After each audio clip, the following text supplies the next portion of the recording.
Hello, I'm Hazem Seeker. This is Counting the Cost on Al Jazeera, your weekly look at the world of business and economics.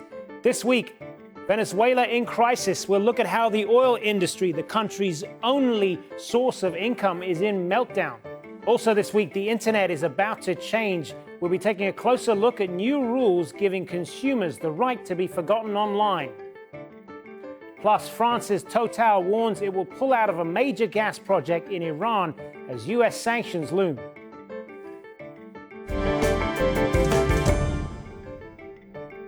Well, cereal maker Kelloggs became the latest multinational to pull out of Venezuela this week. Management blamed the economic crisis unfolding there. Hyperinflation, along with a $70 billion bond default, means basic food and medicine can't be imported. The military has been put in charge of food distribution and the government is running out of cash. But despite the near economic collapse, President Nicolas Maduro is standing for re-election. The US, the EU, and 15 of Latin America's biggest countries have already said they will not recognize the result. The country's sole source of income is oil, but even here, the industry is in meltdown. Venezuela cannot feed its people, yet in the east of the country, the Orinoco Belt holds one of the world's largest reserves of heavy crude oil. The oil price recovery has done little to help Venezuela. OPEC says oil production is down to a 30-year low of around 1.4 million barrels a day. And troubles are mounting for the state-run oil company PDVSA as lawsuits over unpaid bonds are building. This week, the Caribbean island of Curaçao ruled that U.S. oil major Conoco-Phillips could seize assets owned by PDVSA. Direct sanctions on the oil sector are also a possibility if Maduro wins a second term. Well, joining us now to talk more about this from London is Diego Moya Ocampos, a senior analyst for the Americas with IHS Markit. Good to speak with you again. So it does really seem as if the creditors are circling now with Venezuela. Is this going to make things even tougher for them now? Certainly, Hazem, a real pleasure. Absolutely. Things are deteriorating very, very fast, and no one wants to be the last in line. Until now, a bit the perception within markets and investors have been that Venezuela pays late, but pays. And few creditors have dared to initiate or file legal actions against Venezuela to try to seize assets. Instead, they had preferred to look behind the scenes from some sort of payment agreement.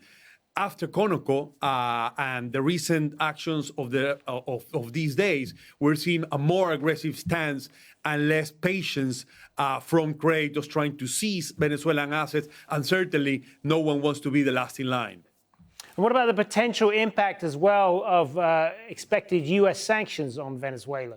Yes, the combination of potential U.S. sanctions on Venezuela on the oil sector, which is Venezuela's main source of revenue, representing 25% of GDP, 50% of fiscal revenues, and 97% of revenue for foreign exchange, is crucial.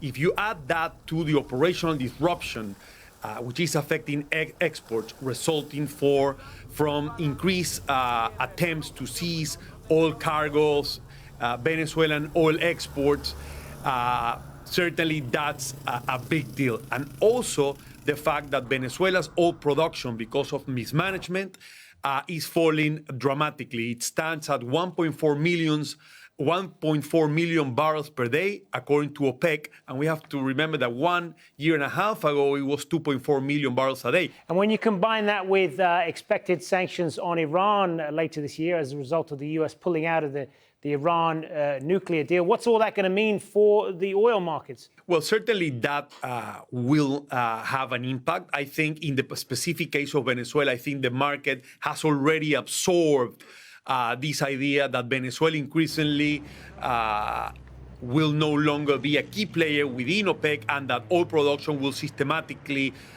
continue declining. And it seems to have gotten to a point where it's costing Venezuela more to get oil out of the ground and get it to market than it is to sell it, even though oil prices are going up now. But that doesn't seem to have made a difference for Venezuela. Why is that? I mean, the key thing for the Venezuelan government in itself is that the issue of the economy doesn't seem to be a priority for President Maduro. He's just focused on trying to retain power, trying to be re-elected. But as we speak, the economy is likely to contract at least 15% this year. Inflation already the highest in the world is likely to continue escalating. Shortages of food and basic goods, including medicines, are likely to continue intensifying. And with oil production continues declining, the government increasingly has less and less room of maneuver. But we are not seeing any signs of Maduro's administration sending any sign that they're going to radically change the direction of the economy. Rather, what we're seeing is more government intervention, more regulatory burden, and certainly just, again, continue giving priority to politics rather than dealing with the economy, which is the main concern of Venezuelans struggling to survive on a day-to-day in this humanitarian crisis that the country is going through. Yeah, and you seem to be suggesting there that a lot of Venezuela's economic problems are self-inflicted, and that seems to be the consensus of a lot of economists. Just to explain that to us, I mean, because it does seem when you look at Venezuela's economy, it's like a study in how not to fix your economy. Indeed, absolutely. And it has been the direct result of economic mismanagement during the whole era of Chavismo, first under Chavez, now under Maduro, and widespread corruption. Corruption has been one of the key issues which has undermined the potential of Venezuela's whole sector, and which is, I think, one of the key protagonists of this Venezuelan drama. And it's an irony because Chavez came to power in 1999 with the pledge to tackle corruption and tackle income inequality. Now, 20 years down the line, we have a country which is much less corrupt than it was before Chavez. And indeed, corruption has played a key role in this economic disaster that Venezuela is. Good to speak with you, Diego Moya Ocampos. Thank you, Hathim. Always a pleasure. Now, French President Emmanuel Macron says European companies should be able to choose freely whether to trade with Iran, regardless of the reintroduction of US sanctions. But some French companies are under pressure to shut down their operations in the Islamic Republic, fearing consequences for their US ventures if they defy the sanctions. David Chater reports from Paris. Total signed a multi-billion-dollar deal with Tehran only 10 months ago to help develop the Iranian sector of the giant South Pars gas field. It was the largest foreign investment in the Islamic Republic that followed the signing of the nuclear deal. Unless Washington grants them a special exemption, the company cannot risk being exposed to the huge financial penalties that will come if they continue to work when the sanctions come back into force in November. If only Russia and China can make business with Iran, I'm not sure it's very good for what we represent in the world, Europe and the US. And this will be the reality. It's a huge blow to European hopes of keeping the nuclear deal going without the United States. The Iranian foreign minister told his counterparts in Brussels earlier this week Tehran needs guarantees foreign investment will continue if the nuclear deal is to survive. On Iran, the key is to assure the enterprises that will be affected by the measures are protected and to make sure that there are mechanisms for compensation and protection. Total may tower over the commercial landscape in Paris, but the truth is they do 90% of their transactions through American banks. When Washington dictates, they have to listen. There's no such thing as economic sovereignty in a world where the dollar is king. The head of a think tank on Iranian business thinks, though, it's time for Europe to put up its defences. It is a very complicated world in which the US Treasury is being used as a hammer in the commercial interests of the US. And I think the Europeans need to wake up to this and to put into place the legislation to regain their own sovereignty. Another blow to the nuclear deal has just been delivered by the world's largest oil shipping container firm. The Danish company Maersk has announced it will end all commercial activity in Iran. The exodus is growing as Washington lights a bonfire under Europe's commercial vanities. Well, still to come on Counting the Cost, could independent filmmakers be self-censoring in an effort to secure funding? We'll go behind the scenes at the Cannes Film Festival. But first, the remaining families in a long-running land dispute in Cambodia are vowing to fight to the end. Land grabbing by the government and private companies is a big issue there. In one case, they've been trying to remove people from an area in the capital to make way for new buildings. Wayne Hay reports from Phnom Penh. Surrounded by piles of toxic, burning rubbish, 23 families call one dilapidated building home. They're tired of the conditions they live in, but they refuse to leave until they get a better deal from the landowner that destroyed other homes here to make space available for development. The residents of Phnom Penh's Bier Kala see it as a battle for their rights and a battle between rich and poor. We're just villagers and we're fed up of being left behind. If we can't live like the rich, we just want to live here peacefully. That's enough for us. The dispute started more than 10 years ago when the government gave the land to a property developer with close connections to the Prime Minister. Behind this huge gate is the headquarters of Panamex, the company at the centre of this dispute. It's also the home of the company's owner, Soy Sipan. We requested an interview with her, but didn't get a response. The government also didn't respond to a request for an interview.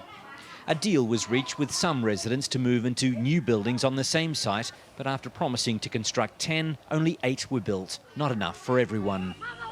Land disputes are common in Cambodia, and many of the problems stem from the late 1970s when the Khmer Rouge ran the country. During its violent rule, it destroyed records, and today the public has little or no access to official property information, meaning the state or big business can take land almost at will. People have the right to protest, but that's often met with violent crackdowns. Rights worker Am Samat was attacked by government security guards during a march a year and a half ago, and he is still being investigated for inciting the violence. When people use their rights to protest, companies always use lawyers and the courts to put pressure on them, sue and arrest them. Some families from Bier Kala were forced to relocate to a barren piece of land 50 kilometres outside the capital with no easy access to work or education. Among them was Kim Saran, who, when she saw how small her new plot was, decided she couldn't set up home here.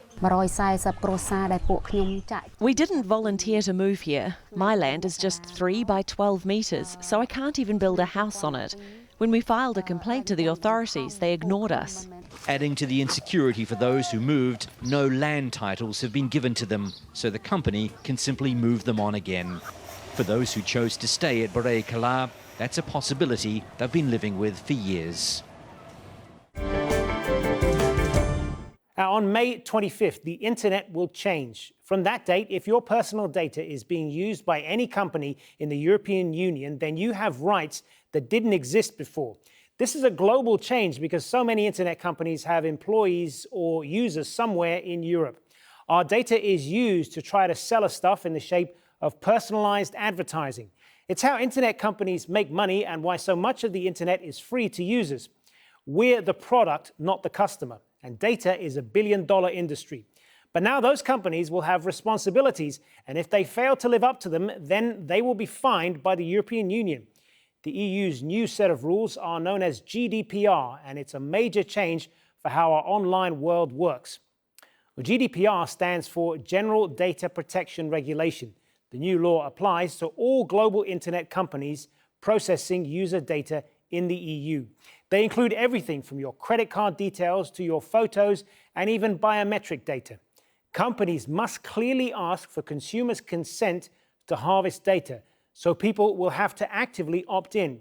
Consumers also now have the right to know if their data is being used and for what purpose. Companies in breach of GDPR can be fined up to 4% of annual global turnover. And users who no longer want their personal data processed have the right to be forgotten and have their data deleted. Companies will now also have to tell you if your personal data has been hacked as soon as possible. Well, joining us now via Skype from New York is Jason Bier, Chief Privacy Officer at the Engine Group, a global data-driven marketing company. Thanks for being with us. Now, I know you're not a fan of GDPR, and your view is that the consumer is the clear loser in all of this, but the whole law is designed to give them rights that they didn't have before, and surely legal rights over your own data is a good thing, isn't it? Well, it certainly is. I mean, we advocate and have for a very long time that consumers should be able to, have control over their data. And, for the most part, definitely that's the case. GDPR has good intentions. However, some of the law itself really breaks the internet. I mean, there's a lot of confusion in how the interpretation of personal data will be interpreted really by the data protection authorities in each member state. There has been, the addition of an IP address, which is considered personal data, that if it's processed before consent is given by the user, that would be a violation of the GDPR. And as we all know, the IP address is an essential building block of the internet. Every communication that's sent between a device and a web page exchanges that simple data. So it's really a question of what is consumer data, what is personal data, and that definition has been broadened dramatically.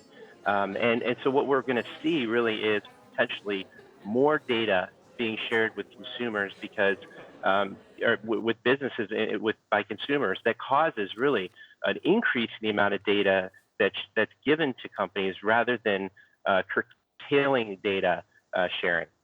You've said as well that we're kind of sleepwalking into this data protection Brexit, as it were. I'm wondering if you could explain that, and if you could tell us as well, because the idea is that these tech companies have made a lot of money out of using our data, and something needs to be done to hold them accountable. What do you say to that?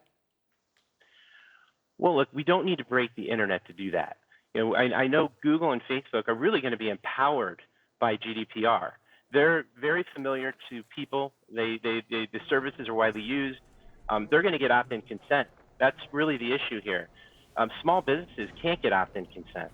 They have a hard time because they don't collect personal data. They don't collect, personally identifiable information that Google and Facebook do. Breaking the internet to get back at these big companies is really, it's not going to work. It's going to further empower them. They're going to collect more, not less data on individuals, and they're going to associate that to personally identifiable information versus companies like Engine that have pseudonymous data and help small publishers earn money in order to pay their, for their content creation. And I think really that's the disturbing issue here, is that we're seeing large-scale confusion on how GDPR is to be interpreted. There hasn't been any economic studies on the impact of this regulation. But in the wake of the Cambridge Analytica scandal, surely some kind of regulation is needed, isn't it? Particularly with companies like Facebook and Google. That's a good question. I think that the issue really is here, how does an individual company handle privacy? And I think, and I know that, Mark Zuckerberg and Facebook have a huge issue with how they manage privacy. I don't think that should be, necessarily imputed on other businesses that have good privacy practice, that have data minimization practices, that don't do that. There's a lot of small businesses out there that have a very small amount of data and are able to leverage that and create content and keep the internet free and encourage diversity of content out around the world. Good to speak with you. Jason Bier joining us there. Thanks very much for being with us. Well, joining us now from Brussels is Diego Naranjo, a senior policy advisor at European Digital Rights. Thanks very much for being with us. So this new law comes into effect next week. Then has enough been really done to educate people about this? That's a good question. We're not sure. We have been telling the European Commission that such a change needs a proper campaign to advise, to tell people how their rights are going to be reinforced. We have seen a lot of misinformation by private companies who see their business model affected or potentially affected by this regulation. We haven't seen yet such a big campaign from public authorities from the European Union. We are launching a campaign ourselves on the 25th of May, where we are trying to inform users of the new rights. And some people say that GDPR it benefits big technology companies rather than holding companies like Facebook to account. What do you say to that criticism? Well, if that was true, I guess we would have seen less heavy lobbying companies, less lobbying from them in the last 4.5 years that lasted the negotiations. So I don't think that that's the case. The new regulation brings a lot of strengthened mechanisms. It brings potential big sanctions.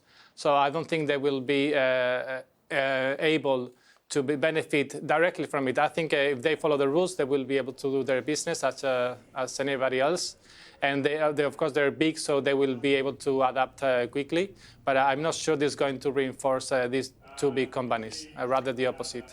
Will it not be harder for smaller internet businesses to operate given these new rules, new restrictions rather, around IP addresses? I don't think so. Well, we have to take into account that this is only the update of the current directive, so there's not much new in a way in this regulation. So those companies that were respecting the current directive, which is in place since 1995, don't have anything to do. A bit, probably a bit of an update, but not much. And those who have something to be afraid of, who could suffer some problems, are those who are already not respecting data protection regulations here in the EU. Another criticism of these new rules is this is actually going to restrict competition and content in a number of ways. Will people still be able to use the internet as freely as they have in the past?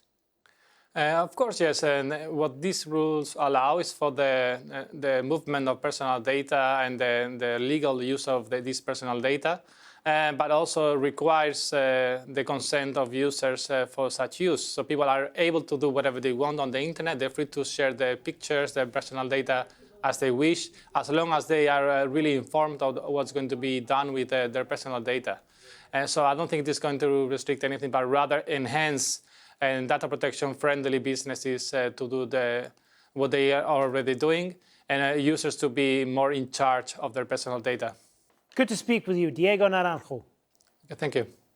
And finally, the 71st Cannes Film Festival wraps up this week. This glamorous event is not just about showing films, though. It's a huge movie market, and behind the scenes, it's all about securing funding to get films made. Charlie Angela reports. It's what every director at Cannes hopes for, a packed audience. But Mohamed Ben Attia also hopes his story of a boy abandoning his family to join ISIL will be seen far beyond the festival.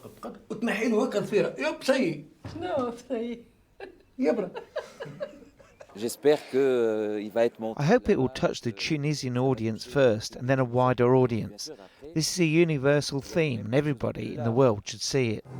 Cannes champions art house cinema, films made outside of the studio system. But independent cinema this side of the Atlantic relies heavily on European state funds. Of the 21 films here competing for the Palme d'Or Prize, 15 received some European money. It's a lifeline for filmmakers, but how does it influence storytelling? Producer May O'Day is here hunting for funds for her next project. You need to let them like the story so they can attach it to their audience, because at the end of the day, it's a state fund in case in France, in Germany, and also the film will be shown in their TV also and in their cinema. The Lebanese film Cafarnaum and Moroccan film Sophia were co-funded by France and the Doha Film Institute, an organisation trying to redress the balance by bringing Arab storytelling to the forefront. A way for us to survive now is to tell our stories in the way that we want to tell our stories from our perspective, and not let anyone else anymore tell our story for us and put us in these different stereotypes. Stereotypes aren't what France's CNC fund is looking for, but they admit some writers do self-censor in an attempt to win grants. Sometimes they come with an idea of what global cinema is. I spot these scripts immediately. They try to cover all subjects from women's issues to homosexuality and cram them into one story. Like a tour operator of all society's problems. To those we say no. Cannes chooses films for their wide appeal, but it's often an independent spirit that wins the prize, a spirit that each country needs to celebrate and support. And that is our show for this week. Remember, you can get in touch with us by tweeting me at @HazemSeeker, and do use the hashtag AJCTC when you do, or drop us an email. Countingthecost@aljazeera.net is our address. There's more for you online as well at aljazeera.com/CTC. That'll take you straight to our page, which has individual reports, links, and entire episodes for you to catch up on. That's it for this edition of Counting the Cost. I'm Hazem Seeker. From the whole team here, thanks for joining us. The news on Al Jazeera is next.